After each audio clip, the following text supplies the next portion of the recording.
Welcome to Pennsylvania Newsmakers, and as always, thanks for watching. Well, it's time for our important transportation update, but first, days to go. What am I talking about? Of course, the midterm election. Let's get to it. This is Pennsylvania Newsmakers, a fast-paced, unrehearsed weekly discussion with and about the leaders who shape your world. And now, here's your host, Terry Madonna. Well, welcome back to the program. I'll tell you, I think everyone in our audience, and I know our two journalists, are willing to say, let's get this midterm election over with. Am I right, guys? Yes. Everybody wants it over with, including the voters. Well, joining me, as often is the case, is John Micek. He's the Editorial Page Editor of the Harrisburg Patriot News and PennLive. And Mike Straub, he's the government reporter for WGAL TV. All right. I mean, you almost don't know where to start. This seems like the longest midterm election in history. Number two, but the voter interest is phenomenal. Now, John, you've written stories about voter interest in your career over and over.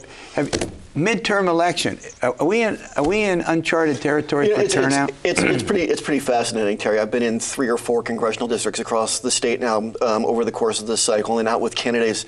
And voters are engaged in a way that I've not seen for a very long time. I mean, this is a pivotal and consequential midterm, and people are paying attention. There's no doubt about it. Yeah, and the same. Now, you get out and you're doing a lot of we can call street coverage. You're on the street, talking to folks. Go ahead. Well, I think what's interesting, you guys have written about this too, are those voter registration numbers in the state. Yeah. The 18 to 34-year-old voters in Pennsylvania now outnumber 65 and older. Right. Have we ever, how many of them show up? Which way they really lean at the end of the day will be interesting to see. But to see that many people, I think a certain generation like to think millennials don't care about anything, but they're registering to vote at least this time around. But it's a key to, which party might do better or worse in the midterm.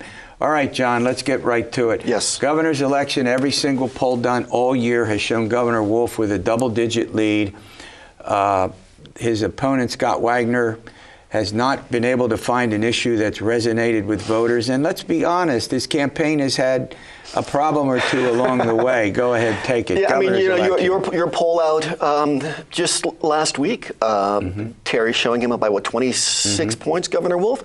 I mean, we're talking historic margins here. We're talking Tom Ridge against Ivan Aiken in 1998, Absolutely. Ed Rendell against Lynn Swan, and Bob Casey against Rick Santorum in 2006. Right. And you're right, Scott Wagner, the former Republican state senator from York County, has not found a compelling narrative to get rid of Governor Tom Wolf. And that's the first challenge for any potential political opponent. Great point. And to be sure, former Senator Wagner has stepped on his own narrative any number of times throughout this campaign. Yeah. What's your sense? You've covered it. Yeah, if he's almost 2 years too late. If you think back to 2016, he was in that room with the Pennsylvania delegation at the Republican National Convention, and he was saying, I was Donald Trump in Pennsylvania before there was Donald Trump. He's tried to run that style campaign, but 2 years later, Pennsylvania voters don't seem to be responding to it in the same way. He's tried to be aggressive. He's tried to constantly say, I'm not politically correct and I don't want to be. I don't really need this job if I don't have to have it. And this time around, it appears the voters don't like that message the way they liked it 2 years ago. I think Mike is right. I mean, if you look across the map, the president wanted a referendum. He's getting one in Pennsylvania in 2018. You look at congressional races where candidates have tied themselves to the president, not doing well. You look at Senator Wagner, who's tied himself to the president, not doing well. You look at Lou Barletta, who's tied himself to the president, not doing well. Yep. Yeah, the bottom line here is, and he's also on occasion stepped on his own narrative by making some controversial statements. And in particular, I think as more voters have made up their mind, he has become less popular. And perhaps the infamous statement about the golf spikes, stomping on, and I don't think, stomping on Governor Wolf's face, I don't think he literally meant that. Let's be honest. You've covered him. He doesn't.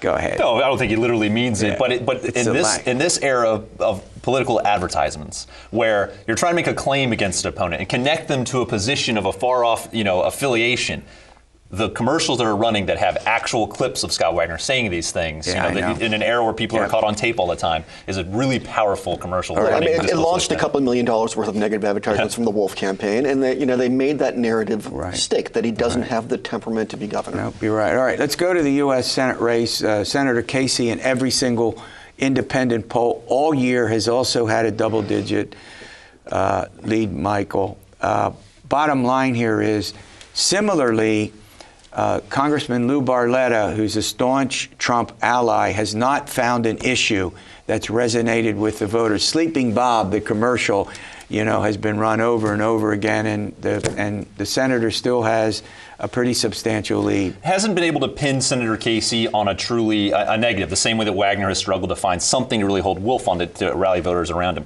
I look at the playbook that Casey is running is similar to Governor Wolf in that they came in kind of with a solid lead. They didn't have to make a lot of noise, and they're kind of cruising into election day. Where you see so much there's an election going on? Exactly. They've been able to sit back and say, okay, let's see what our opponent really does and see how active we really have to be. So they've been able to run a pretty quiet campaign in this part of the state and not have to make a lot of noise and kind of cruise to this comfortable lead. John, take it. I completely agree. Bob Casey and Tom Wolf both ran silent and ran deep, both running rose garden strategies. They didn't engage with their opponents unless they really had to. And he's right. Lou Barletta really couldn't find an issue to nail Bob Casey on. I mean, he tried to say, well, he hasn't done anything while he's in Congress. But if you can turn that around, Congressman Barletta's own legislative resume, while in the majority, no less, is also thin. Similarly slim. Yeah.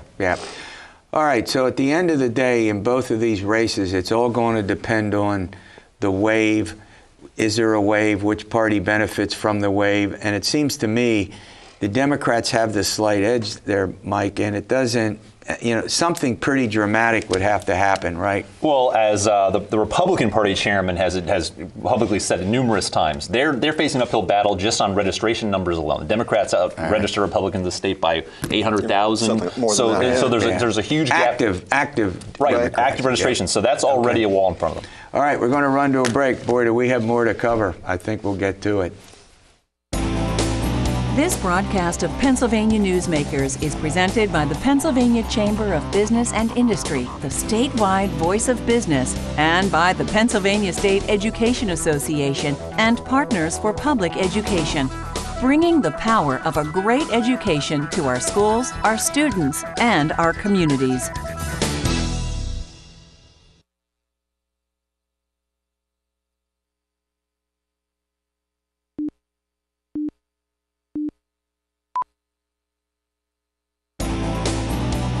This broadcast of Pennsylvania Newsmakers is brought to you by the Pennsylvania Highway Information Association, the go-to source to learn about transportation projects and issues.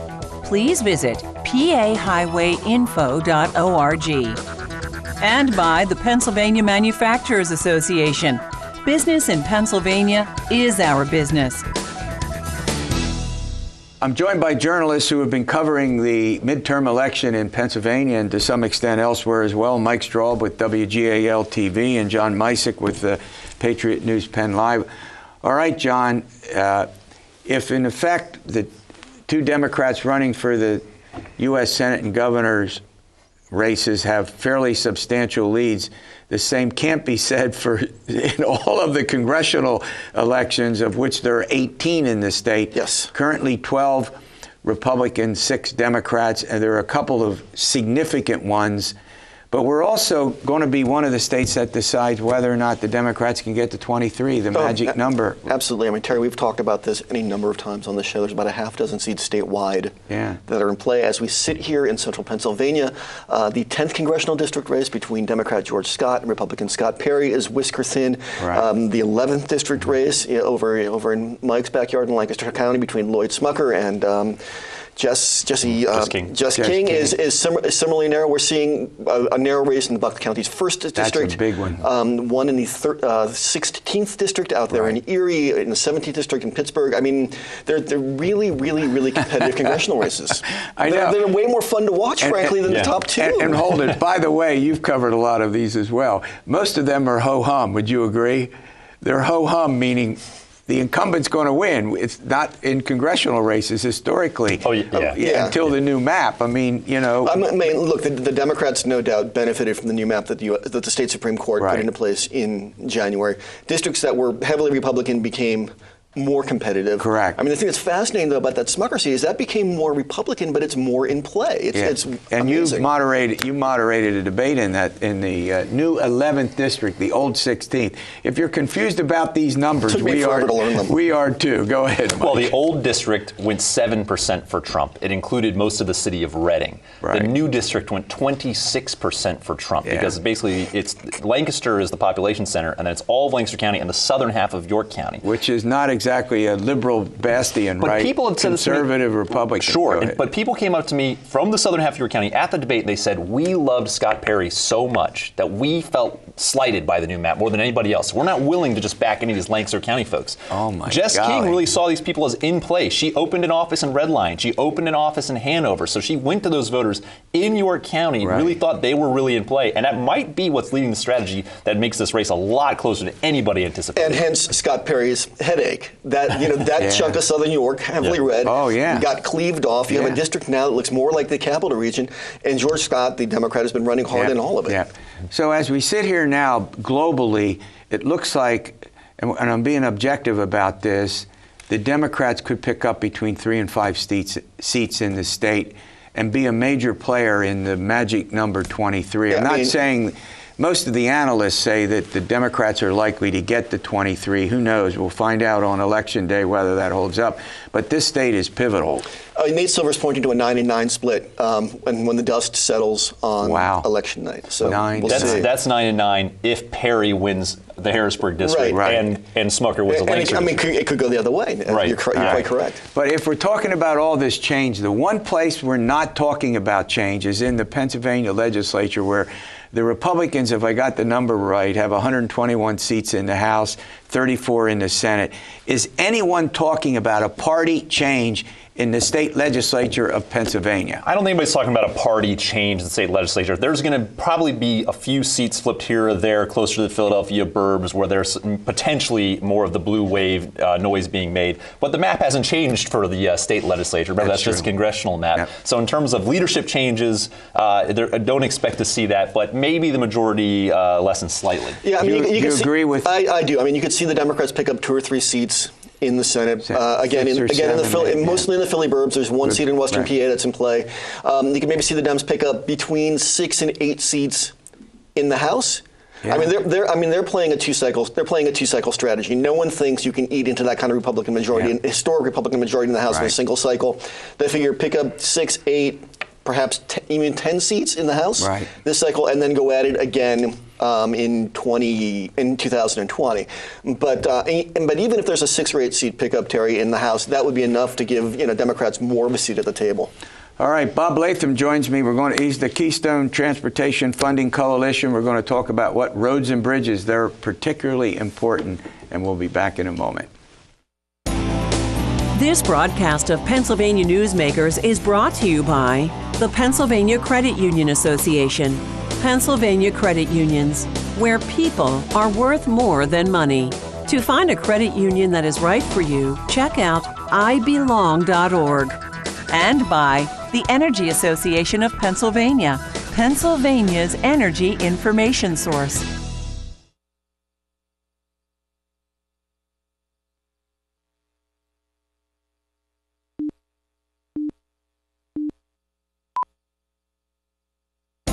This broadcast of Pennsylvania Newsmakers is brought to you by the Association of Pennsylvania State College and University Faculties, representing the faculty and coaches who are devoted to providing quality public higher education for Pennsylvania's college students.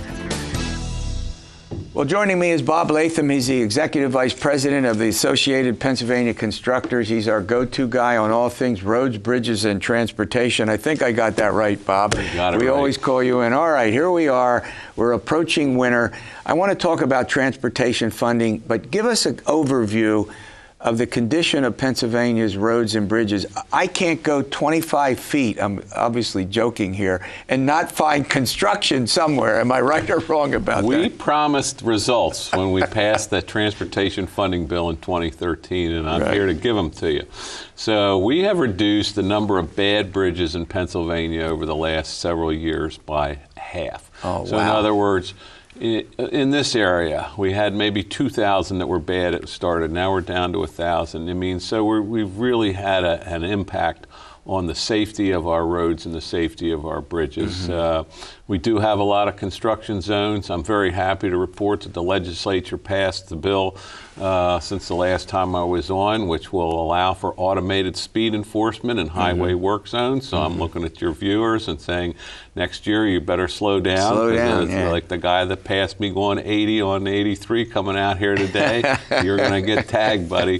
So and our hope is that there is no income from fines from that legislation, because that means people will be driving at safe speed through work zones. We've improved our pavements, but mostly, and the other thing is, last year PennDOT recorded the lowest number of highway fatalities in the history of recording the thing. Now, we still have a long way to go. We still have accidents on our roads, and we still have unfortunate tragedies in work zones, but we're making great progress there. As a result of the legislation passed a couple of years ago, $2.3 billion annually gets raised for transportation, all the aspects that you just talked about, but there's a problem in the sense that some of it actually gets diverted. It wasn't the original intention of the law. So what gets diverted and why? Well, it's interesting, your last segment, because regardless of the outcome of the election, we have a couple of major issues that are going to have to be dealt with here down the road. And the first one is, as you mentioned, after the transportation funding bill passed for 2 years in a row in the budget cycle, we siphoned some of the money coming from the fuel tax, or known as the oil company franchise tax, over to the general fund, ostensibly to pay for state police operations. So about $300 million a year moved during that period of time. A couple of years ago, the legislature put a cap on it and a slow return, which is not bad. But if we're going to be able to invest more in our capital infrastructure, we're going to have to find a way to accelerate that. And the other thing about it is, very quickly, is some of the municipalities are closing down their police, their local police, and opting for state police coverage of their public safety in their areas, and that's exacerbating the situation. And there are a couple, obviously we want the state police to be supported. The issue isn't The issue is not should the state police be funded. The issue is we have to find a better way to pay for it. Not siphon off the money, and that's truly important. And the other thing is the Turnpike and the situation, lawsuit with the Turnpike, what's Well, also, backing up, part of the legislation was to continue a system where the Turnpike would sell bonds, and that money would actually go to PennDOT, and then it would come back over to a public transit fund. So that's funding very important public transit systems, not just in our urban areas, but throughout the Commonwealth. Every county has public transit in it, and it's a very vital way for people who don't drive or don't have cars to get around. It's very important, of course, in our urban areas for congestion and mobility and that sort of thing. That's due to sunset in 2023, but earlier now there is a challenge by a group of independent truckers to that system, and if they should prevail in courts, then that comes to a screeching halt right away and punches an immediate $400 million hole in the state's general fund. So that's the looming issue as well. So we have the diversion of the money from the gas tax to the state police, and then we have this looming thing on public transit. So we've got some big issues funding-wise next year that'll have to be dealt with. I want to talk about funding. We're going to run to a break, and we're going to talk about future funding and whether it's going to meet the needs, and we'll do that in a moment. This broadcast of Pennsylvania Newsmakers is brought to you by the Pennsylvania Medical Society, inspired physicians committed to the good health of Pennsylvanians and the advancement of the practice of medicine, and by the Pennsylvania Healthcare Association, the future of long-term care.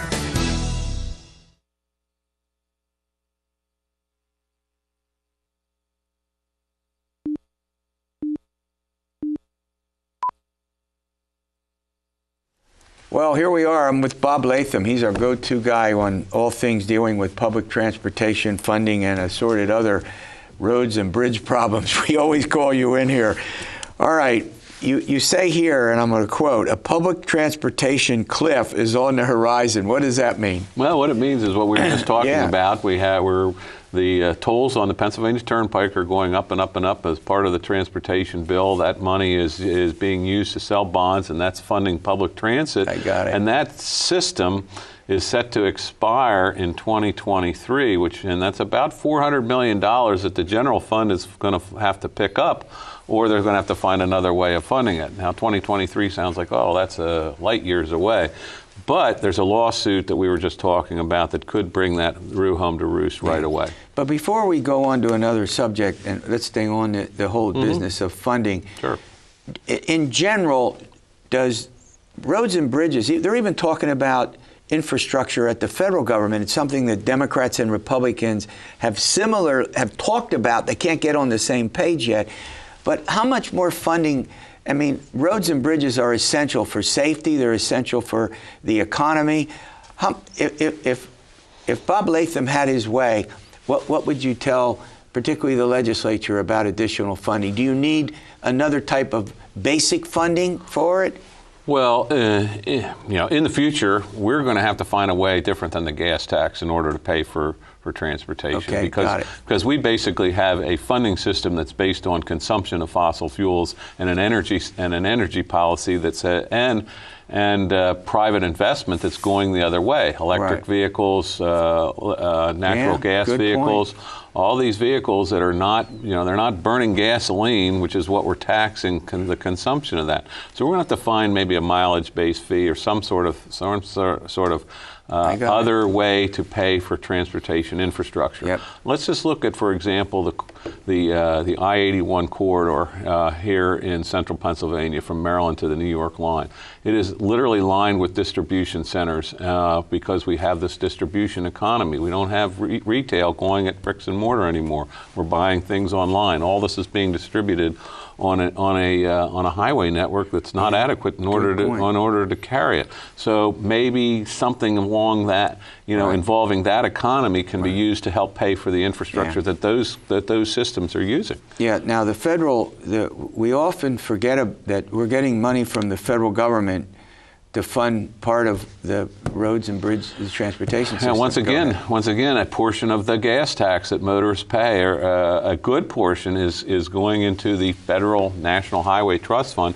That money comes back to Pennsylvania, and about almost half, 45% of the money that we spend on road improvements in Pennsylvania comes out of Washington. They haven't done anything to increase funding at the national level for some 25 years. Wow. President Trump talked about it in the campaign. He came out with, quite frankly, what I call a very anemic proposal back in February of this year that was immediately dispatched. We're hopeful that a new Congress will come back with some other ideas, maybe some of the types of things that we just talked about here, a new approach. Well, we're just about out of time, but I keep insisting that it's bipartisan, that Republicans and Democrats agree that something has to be done about the infrastructure, and we need to pay attention. It's safety, it's important to the economy. All right, we'll see you next week for another edition of Pennsylvania Newsmakers, and as always, stay well.